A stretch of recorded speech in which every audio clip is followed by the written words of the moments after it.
All right, this is on my Grizzly G0690 saw that I should have bought a saw stop video. I still have the saw. Saw stop reached out to me about COVID time and said that unfortunately they weren't willing to work with me so that I could get one of their saws and compare it to this saw and then donate this saw or give it away in a raffle for viewers, but whatever, doesn't matter. I'm making do with it. I got tired of the dust building up in the inside of this cover that goes over the motor here and here, because it would build up to the point where it would come up and the motor would start sucking it in. And you know, partially that's dust collection as well.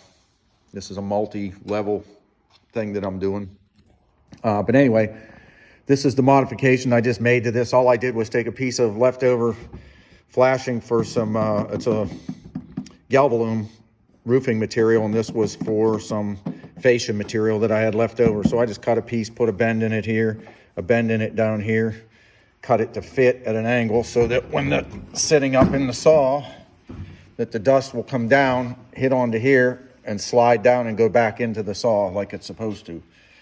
I checked that it shouldn't interfere with anything on the inside.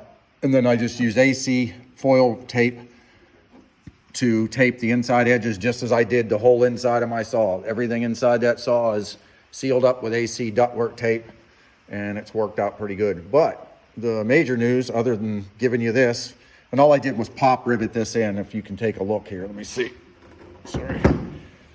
All I did was drill through the casing in 3 spots here and 3 spots on the bottom, pop riveted it in with some 1/8" pop rivets, and they're 1/8 by 1/4.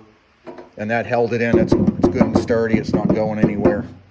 That should take care of it, and it should come down here, slide off, and drop off. But anyway, in recent months, I've been pretty sick with some lung issues, and I've had asbestosis from the military. I was in the Navy for a while, so for a good while, and unfortunately got asbestosis. So this was my old dust collection system. I've had a bag system like this for God knows how long. I can't tell you, since the 90s, early 90s.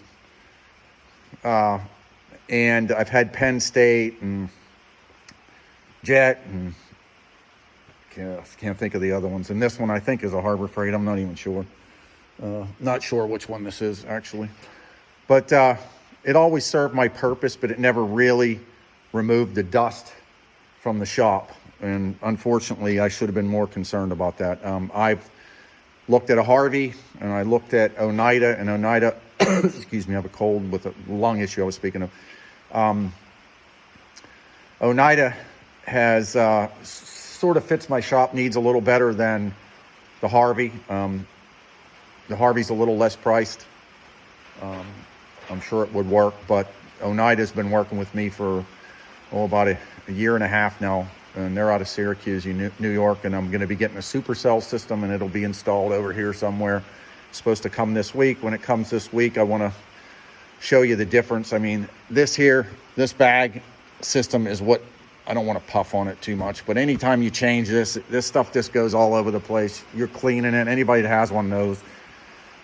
So I'm looking forward to the new upgrade. It was expensive, but I should have done it years ago. Just to, if I can't clean up my shop, excuse me, air, I'm not going to be able to continue doing this, and I can't imagine not doing it as I get older. I'm already, late middle age, so I should have done this years ago. I've put money into equipment and held off on the dust collector. And if you're young and you're getting into this, if you can afford a good dust collector, go ahead and get it. It's just going to preserve your ability to do this for the rest of your life, and it's something you enjoy. You may as well do it. It's just as important as any piece of equipment in here. If not so, it's as important as safety glasses or a respirator whenever you're using the equipment. So I've ignored that all my life, and I'm paying for it now. So when the upgrade comes in, I'll let you see the difference. This is what was left in the saw. I cleaned it out about a week ago.